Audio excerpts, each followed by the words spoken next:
Does your energy crash after we eat too many carbs? Want to fix? Watch this. Our first caller is Steve from Ohio. Steve, what's happening, man? How can I help you? Hey, Sal, how's it going? How's the baby, man? Oh, thanks for asking. Wonderful. Baby's doing great. Thanks. That's awesome. Adam, how's Max doing after his procedure a couple months in now? Yeah, no, he's doing great, man. It's been a world of a difference having him feeling good. Like that almost year there where we were sick damn near every week was rough. So got a fun phase right now. 3 years old is pretty cool. Ooh, that's rough, man. I'm an empty nester, so I don't know how you guys do it having young ones. We're all about the same age. Oh, wow. Your kid's already out, huh? Yeah, but I got the boy. He just got out of the Army. He's actually expecting here in March, so I'm about to be a grandpa, and here you guys are with newborns. Oh, man. Congratulations. Yeah, shit's wild, man. Yeah. So I guess, like my email said, I feel best when I'm on a cut, probably less than 100 grams of carbs a day. But my workouts definitely struggle as far as just strength and intensity levels and stuff like that. So I guess I didn't really notice it until I went on my first cut, and I was in phase 2 of anabolic. And about the same time, I had lab work done with Dr. Cabral. And then everything just kind of clicked and made sense. I guess I didn't realize I was crashing until after I got my lab results. So they labeled me as a fast oxidizer, and everything just kind of made sense. So I guess I'm looking for your opinion on, should I bump up fats to take care of the caloric deficit because I cut carbs, or what would you do? Oh, good question. Okay, so explain the crash. What do you mean by that? You eat a meal with carbohydrates. How long afterwards do you feel like you want to fall asleep? Oh, quick, man, like 45 minutes. Okay, so I'm similar to what you're talking about. So first off, you can bump fats to make up the difference with calories, and you can build muscle on a lower carbohydrate diet. You will notice some performance drops from the lack of carbohydrates, but you could do pretty well with a relatively low carbohydrate diet that's higher in proteins and higher in fats. But let's say you want to bump the carbs, but you're like, man, I crash. What am I going to do? Well, here's what you do. You eat your carbs at night. Eat your carbs at night before bed. This is what I do. So throughout the day, I may eat around 75 to 100 grams of carbohydrates. And then dinner time is when I have a larger carbohydrate meal. And it works out perfectly because then I go to bed and I sleep like a baby. And studies actually show that eating carbohydrates an hour or two before bed actually does contribute to better sleep for a lot of people. So unless it causes digestive issues, in which case the advice will be different. But if that's not the case, then you can bump your carbs by having a carbohydrate meal about an hour or two before bed. That actually makes a lot of sense. Yeah. I love that. There's not much I can add to that too. And he does have, I see it says on his notes that he has 0 digestive issues. So the fact that you don't, I mean, loading up before bed and then that way, and then I think you'll feel a difference in your workouts. I actually think that totally you'll have better workouts because you did carb load. You just did it at the back. So backloading carbs is what that is, right? So, yep.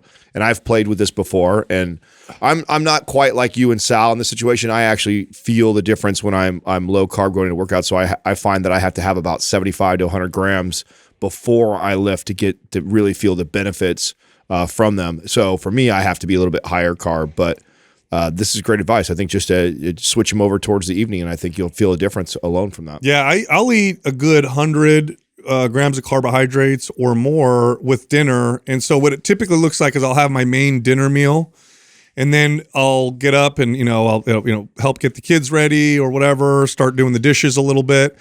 And about 30, 45 minutes later, then I'll start having some fruit, and that'll typically add another 20, 30 grams of carbohydrates.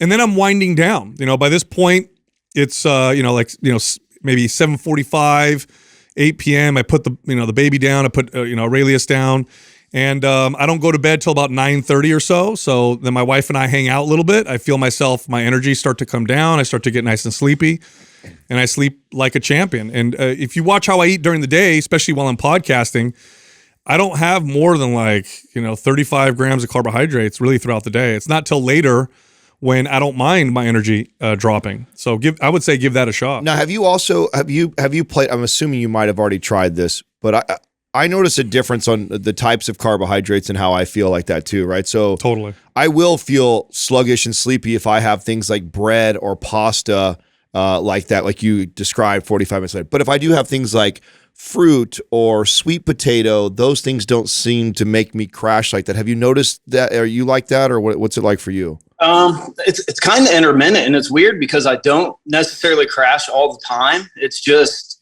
it's different every freaking time. So, but I do well with fruits and rice and potatoes. But it's not even a very long crash. Like I might just crash it's a roller coaster. It's just up and down all day. I might crash for 20 or 30 minutes and then it's over with. And then I feel fine. You know what you might want to try? What might actually bring you some value is a CGM. Yeah. I knew you were going to say that. Sure. Yeah, because I knew it. Yeah, because you can see then what is giving you these insulin, spikes and crashes. Right. Because when we, we work with NutriSense, and they work with CGMs and with nutritionists. And when I would look at my chart, the big spikes and drops, 100% is when I'd get those crashes. When I would eat carbohydrates that tend to not do that to me, then I would feel much better. And so I identified for me which carbohydrates tend to make me. Sugar does it for me. So if I eat like anything that's like processed sugar, I'll do it.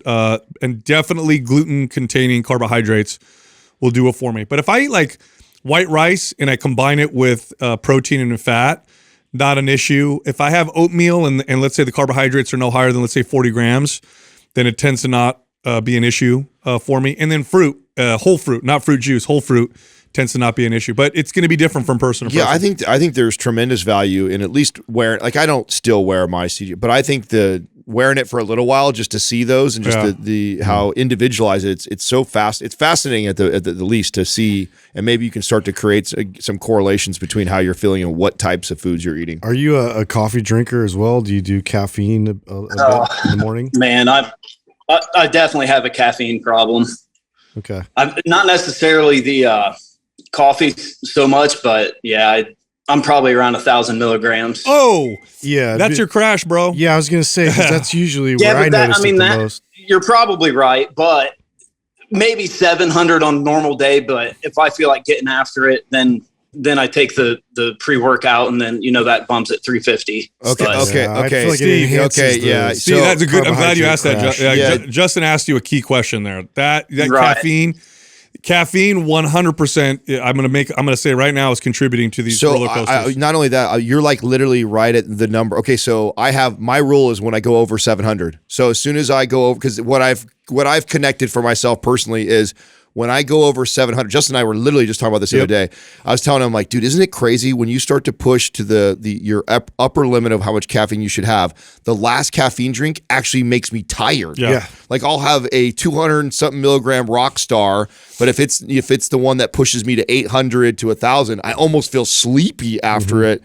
And that's always my sign that I'm hitting my threshold of caffeine, and I know it's time to bring it all the way back down. And I bring it all the way back down to like 1 cup of coffee in the morning, and I allow myself to reset. Steve, do this. Cut your caffeine down by a quarter, and then start taking some rhodiola to kind of offset the Red juice. So Organifi's red juice has rhodiola in it, and I love and that. it tastes good. So I would go a quarter for a week. You're going to feel shitty for about 2-3 days. And then the following week, cut it down a quarter again. Then the following week, cut it down a quarter again. Then stay there for a few weeks and then bring it up a little bit. And I bet you're going to notice a tremendous difference in your energy stability. Because that for sure, my energy does all kinds of weird shit when my caffeine gets high. It goes up and down, and I'm Agreed. irritable, and it makes a huge impact. Right. And I've been on it for so long. I worked third shift for years. So it makes sense. Yeah, You use the red juice. This is actually my favorite way to use the red juice is like as a replacement. So I actually, however many of those energy drinks or coffees you're having, like I actually still stay on the exact same habit. So my routine is morning, I have my cup of coffee on my way to work. I get here, I have either another cup of coffee or an energy drink, and then I have a third one. That's kind of like my habits. And so when I'm tailoring off, I carve off the last one, and it's red juice. And then I do that for a while, like Sal said, a week or two, and then I carve off the second one with red juice. Yep. So I'm having red juice one day, then two, and it really mitigates the pulling it out and doesn't feel like I'm crashing so hard. Yeah, get resensitized again. It'll make you enjoy actually having caffeine again too. I do the same thing, like because if I notice too, it'll start pushing its way into noon, and then sometimes 1 o'clock, and then it starts affecting my sleep, and then it's this compounding effect after that, where like the tired feeling increases substantially. So that's just something I notice. And then too, like if I do have like a carbohydrate heavy meal, it really bonks me out. Yeah, that's it right there, man. I think the caffeine is where I'd start, to be quite honest with you. You can eat the carbs late at night too, or before bed, I should say. An hour or two before bed. But I think I'm so glad you asked that. That's the silver bullet. Yeah, right this is like very familiar to what's happening. Good luck, man. Caffeine's a hell of a drug. I'll tell you that. So. No, man. Yeah. Yeah, I appreciate it, guys. The positive side, though, is it doesn't take that long to kind of clear it out, and then you get the amazing. Then it's a good time. Yeah, then it's fun again. So, I mean, for that reason alone, you should. Yep.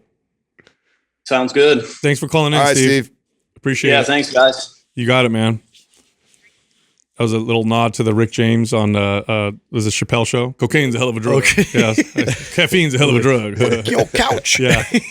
Bro, I am so glad that if we didn't ask that question, he would have never figured out his problem. That was a major factor there. Because when my caffeine gets past a certain point, for me, it's 400 milligrams. Everybody's a little different. Yeah. 100%, I get a roller coaster of energy throughout the day. And when I bring it back down and resensitize, I feel like I'm great all day. So. It's funny too.